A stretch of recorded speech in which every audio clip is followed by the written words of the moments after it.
This is the story, the fantastically true story of Herbert A. Philbrick, who for 9 frightening years did lead 3 lives. Average citizen, high-level member of the Communist Party, and counter-spy for the Federal Bureau of Investigation.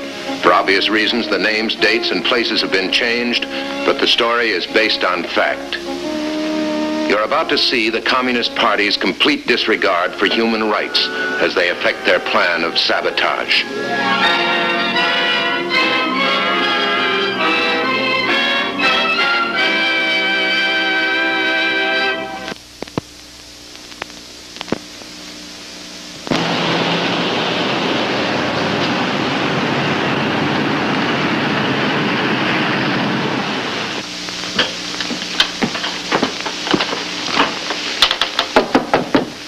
Who is it? You sent for me.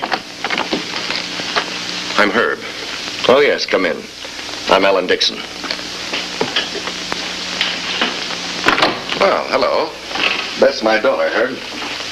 Very Hello. nice to meet you. Thank you. The pleasure's all ours. Would you like this for your lapels? I think they're awfully pretty. Well, thank you very much. All right, now, darling, you've had a chance to meet Mr. Philbrick. Why don't you go in the other room? We have some important things to discuss. All right, Daddy. I hope I'll see you later, Mr. Philbrick. Well, I hope so, too. Well, that's certainly a charming little daughter you have, comrade. Oh, yes, I'm very proud of her. But then I shouldn't boast to you. I only have one child to bring up. As a matter of fact, one of the reasons I selected you. Selected me for what? Please sit down. Oh. Thank you. My job is to make American children more receptive to communism. I travel all over the country doing that. During my visit here in your area, I hope to be able to set up a section devoted to this kind of work. Checking the files, I saw that your party record was excellent, that you were a first-rate advertising man, and also that you had children. I need a man with just such qualifications. Well, I don't have to tell you how pleased I'll be to work with you. What is it you want me to do, comrade? To begin with, I want you to prepare an analysis of the informational media most effective in influencing children. I might be able to do a better job if I knew a little bit more about the project as a whole. You're not ready for that information yet, comrade. How do your children feel about communism? Oh, I've kept them completely in the dark as to my party membership. Oh? Well, I haven't trained them as communists because little girls are not exactly notorious for being discreet. A few slips of the tongue and my party membership wouldn't be much of a secret, would it? I'm going to ask you a favor, Philbrick. Beth usually travels all over with me, but we've just finished a long trip, and now I've been called out of town suddenly over the weekend. I hate to put her under the strain of having to go back and forth with me. Could you possibly take care of her for me? Well, I don't know. Still, I don't see why not. Well, I could ask one of several of the other comrades, but, well, they have no children, and I think Beth misses people closer to her own age. I'd appreciate it very much, comrade. Well, we'll be glad to have her. I'm sure the little girls will enjoy it, too. Good. There's just one thing. I want you to impress on Beth that my party ties are a complete secret. She's not to discuss them with anybody. Oh, of course. I'll tell her. Oh, read this while you're waiting. We've just put it out. Youth, crime, and poverty. Thanks.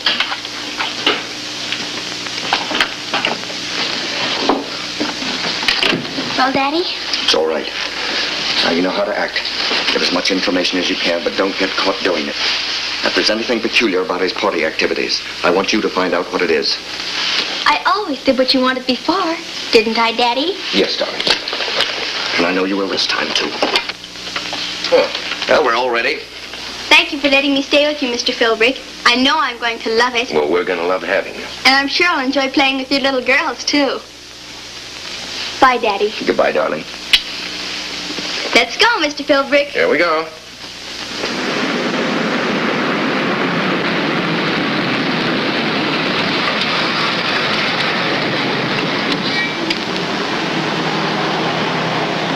You wait here, sweetie. I've got to make a telephone call. All right, don't worry about me.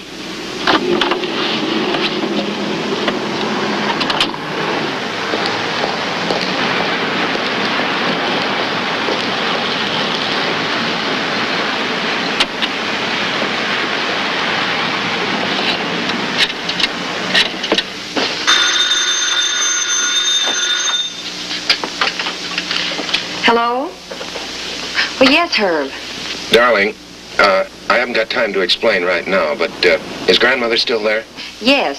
She's in the kitchen having a bite with the kids. She'll be leaving in about a half an hour. Well, look, ask her if she'll please take the kids down to the country with her for the weekend. Well, we have to look after the child of a friend of mine. Yeah, a business friend. I understand. I'll take care of it. But give me a little time to get them packed and into the car. Thanks, darling. Better call Daniels, too. Let the FBI know you're in on the Commie youth program.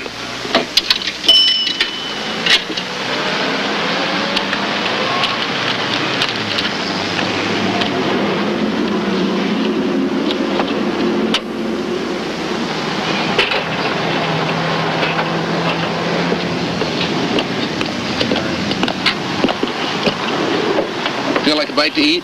Just as soon we went on. I can't wait to meet your little girl. Well, I'm afraid we've got a disappointment. Mrs. Philbrick just told me they've gone to their grandmother's for the weekend.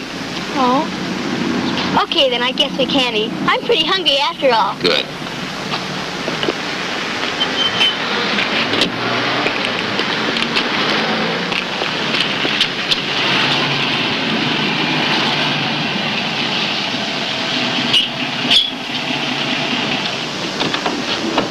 Here we are, Beth.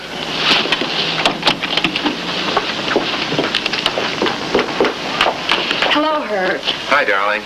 And you must be our little house guest. That's right. My name's Beth Dixon. Well, you know, Mr. Philbrick didn't tell me you were such a pretty little girl. Thank you, Mrs. Philbrick. You're very kind. I'm very sorry that all your daughters are out of town. Well, they're not all away. Connie's upstairs, Herb. She took a tumble down the steps and turned her ankle. The doctors put her to bed. No kidding. Is it bad? No, she'll be up and around in no time. But in the meanwhile, she has to rest. Well, I'll be able to keep her company. I know lots of stories and games. Well, that's very nice of you, Beth. Well, let's go see her, huh?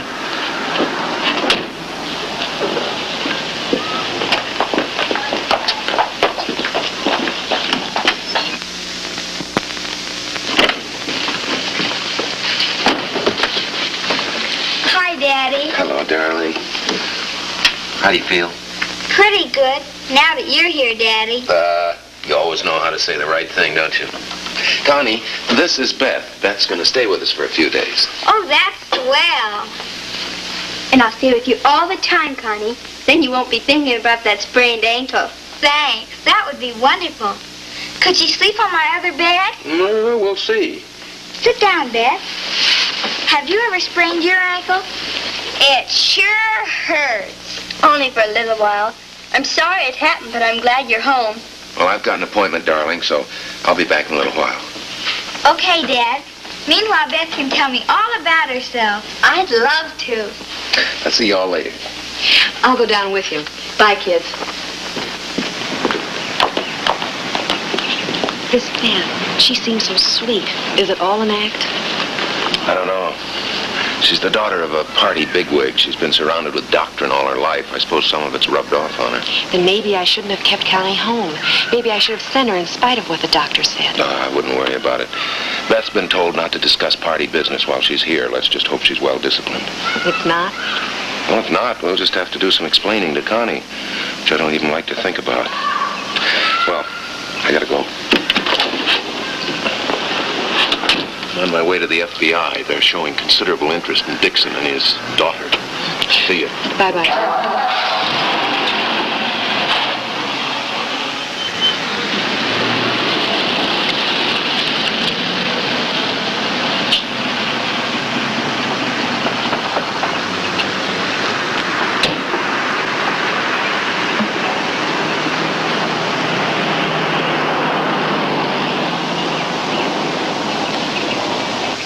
We picked up Dixon's trail, but he's an expert at eluding surveillance. Any idea what he's up to?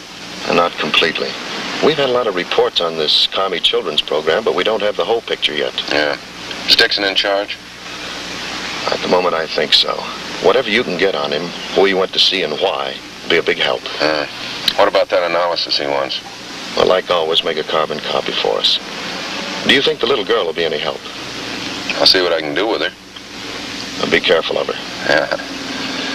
I know, never underestimate a commie, even a baby one. Well, that's the idea, all right. Anything else? Not for now, Herb. See ya. And so George Washington and Thomas Jefferson and all those others, they didn't really care about starting a new country. All they wanted to do was to make money for themselves. And they didn't worry about how many poor people were being killed while they did it. But everyone I know says they're great men. That's what they tell you in school. Because even today, poor people are being killed so rich people can make more money. That doesn't sound right to me. Did your daddy ever tell you the truth about these people like Washington? My daddy always told me what wonderful things they did. I see. Well, you just read this and you'll understand a lot of things. The Real American Heroes. What's it about? It's all about how people have been telling you lies since you were a baby. Are you sure your daddy never explained it to you? I don't think I understand you, Beth. Well, you just read that, and you'll understand a lot of things. What's that? Can I see it? Sure. Here, Daddy. Oh. Looks interesting. Mind if I keep it and look it over? You can tell me all about it, Daddy. Beth, there's some things in the car. I was wondering if they were yours. I didn't leave anything in the car. Well, let's go down and see, huh? All right.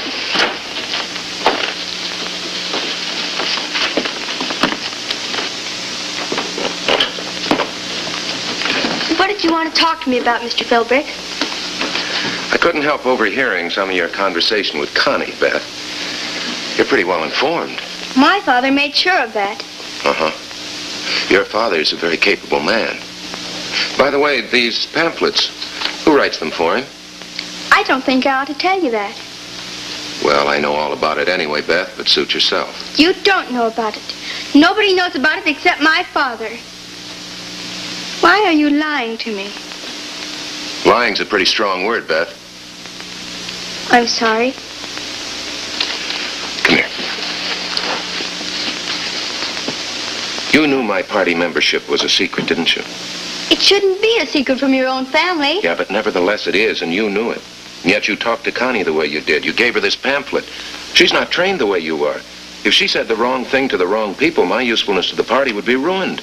But you should train her. The party will decide that, Beth. In the meantime, I forbid you to talk about party business. I don't think I like you, Mr. Philbrick. Well, I'm just awfully sorry about that, but it happens that my party work is a little more important than your likes or dislikes. I don't think you really care about your party work. I don't think you really care about communism. There's something funny about the way you act, something funny and dangerous. And by the time my father gets back, I'm going to know what it is.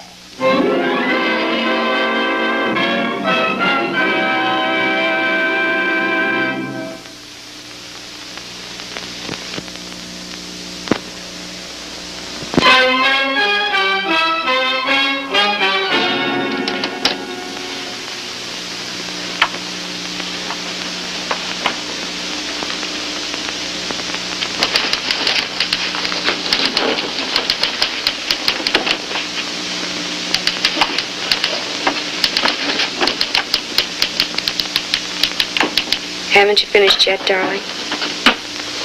Just a little while longer. I'm sorry to keep you awake, but the secret room's out as long as that junior commissar's in the house.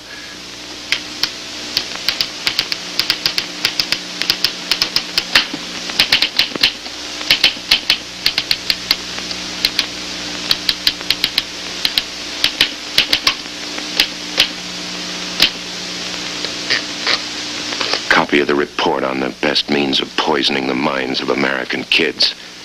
See that Daniels gets this in the morning.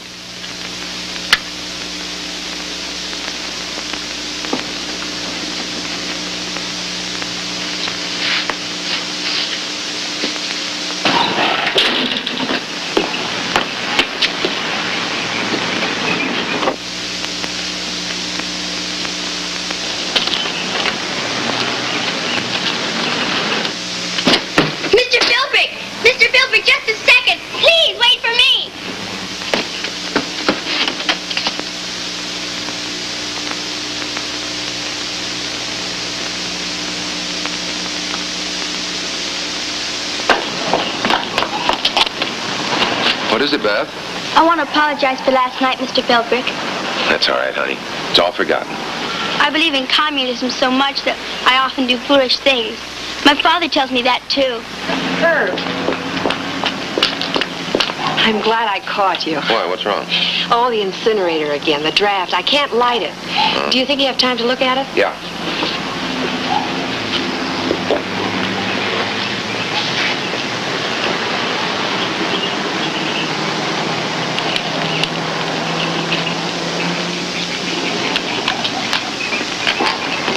Everything all right, Mr. Philbrick? Yeah, fine, honey. I'll be back after a while and we'll talk some more, huh? Where are you going now? Business.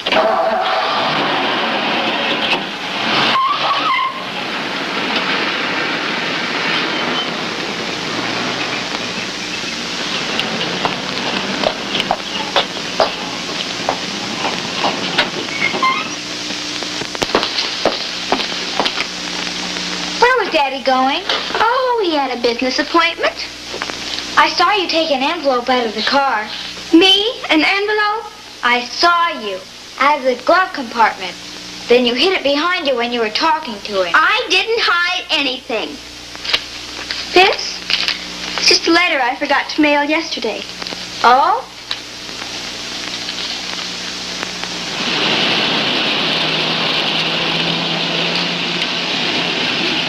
Excuse me, sir. Could you tell me the way to Fredericksville? I've got a map right here. Thanks. You can keep it if you like. Herb, your report isn't here. It's gotta be. Look again. No, it isn't. You better check your car. Well, I don't know where to check. Unless I might have left it at home. You better go back there and look for it. Right away. Yeah. If that report gets to the commies, it could mean you're through. Not only as a commie, but maybe every other way, too.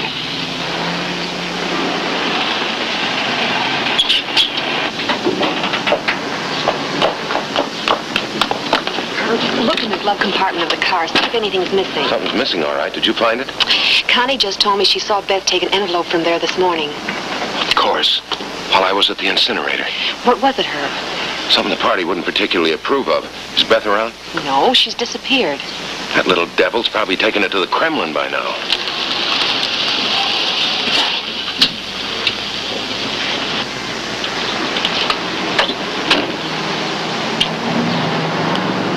You Herbert Philbrick? That's right. I just come from Martin Dixon. He's back in town and wants to see you right now. Tell him I can see him this afternoon. Better come now. It's urgent. Oh. I imagine he wants that analysis I prepared, doesn't he? I wouldn't know. It's in the house. I'll have to get it. I'll get it for you, Herb. All right, darling. It's in my briefcase in the hall. Has Comrade Dixon seen his daughter Beth since he got back? I wouldn't know that either.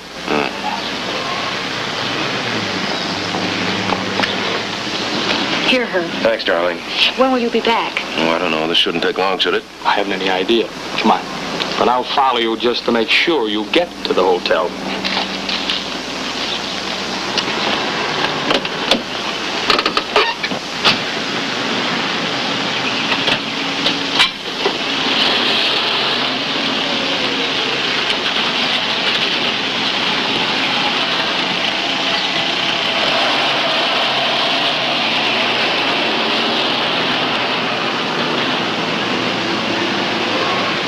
Last time you visited here, you left with a little package of dynamite.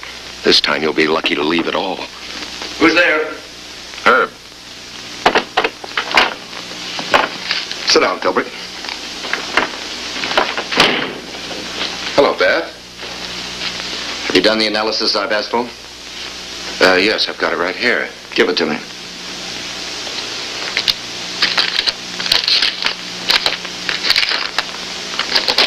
Cat and mouse, a favorite commie game. There's that old military maxim, a good offense is the best defense. You've done an excellent job. Thank you. But I'm afraid I have some unpleasant news. A copy of that report was stolen. Much as I hate to say so, I'm convinced that it was Beth who stole it. Tell Comrade Herb what you told me. I told my father just what you did. How you made a phone call to warn your family about me. How you acted when you found out your little girl Connie was going to be exposed to me. How she had no training at all. Not even in the most basic principles of communism. Does she have your permission to talk to me like this? I most certainly do. Because you're a spy. I heard you working secretly all night, and then this morning you were going off to a mysterious meeting. And with what? With this. You were going to give it to someone besides Daddy. You mean to say you knew all along that she'd stolen a party document from me? Stole Philbrick? She obtained evidence to back up her charges. What charges? Making a copy of a party document is a serious offense, comrade. I made that carbon with every intention of destroying it as soon as I was sure you'd gotten the original. It was my way of making sure that my party work wouldn't be wasted. I may have made a mistake, comrade, but it's nothing to the mistake you've made. Just what do you mean by that? As long as that document was in my hands, it was safe. It certainly wasn't safe in the hands of a 12-year-old child. I'm not a child. Her ridiculous behavior may very well have endangered my whole secrecy as a communist. I'll go before the review board any time with you, comrade, and we'll let them decide who's endangered the party more. I, by making a temporary copy of a report, or you by placing an irresponsible child in my home, to spy on me, to steal my papers, and then to make wild, unfounded charges. Goodbye. Comrade. Yeah? Perhaps you're right. I would prefer this matter doesn't go before a board of review.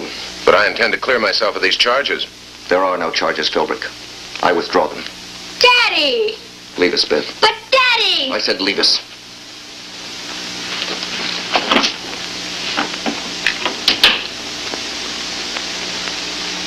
I'm under constant pressure, Philbrick. Sometimes it becomes a little bit too much for me. I would rather not have to defend myself in front of our superiors. I'll forget this incident, if you will. All right. First thing to do is to get rid of that carbon.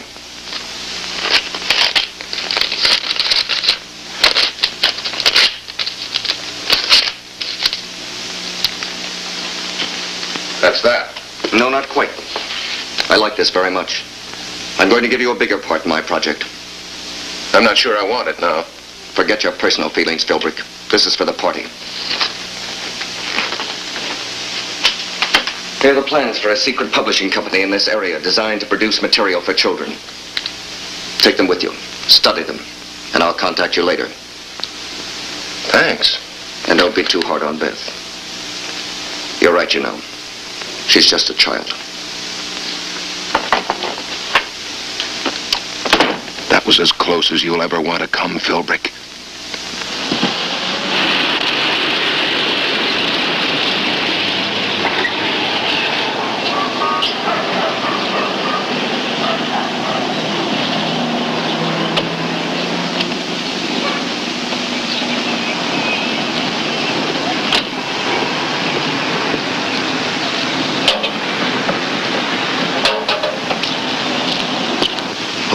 About you.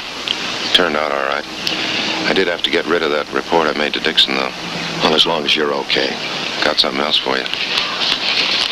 That's a complete plan of Dixon's operations in this whole area. Get it back to me. Good work, Herb. We'll have it back for you in an hour after we photograph it. Right.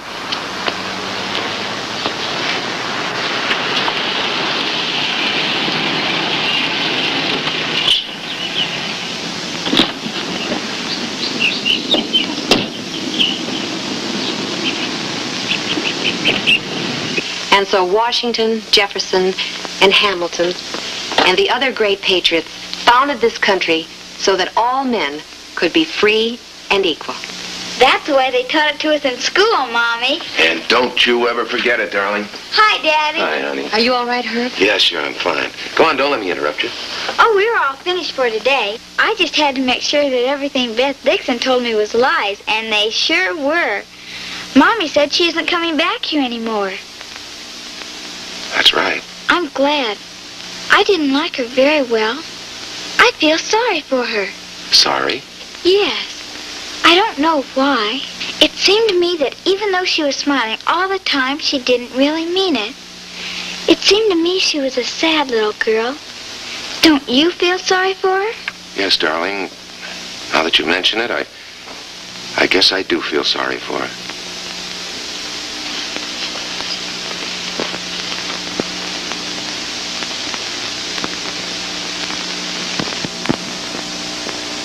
Discrediting Beth Dixon was one step in the free world's never-ending struggle to prevent the development of a future generation of communists. Next week, we'll bring you another story from the files of Herbert A. Philbrick. The kind of story that could only be told by a man who for 9 fantastic years served as a counter-spy for the Federal Bureau of Investigation.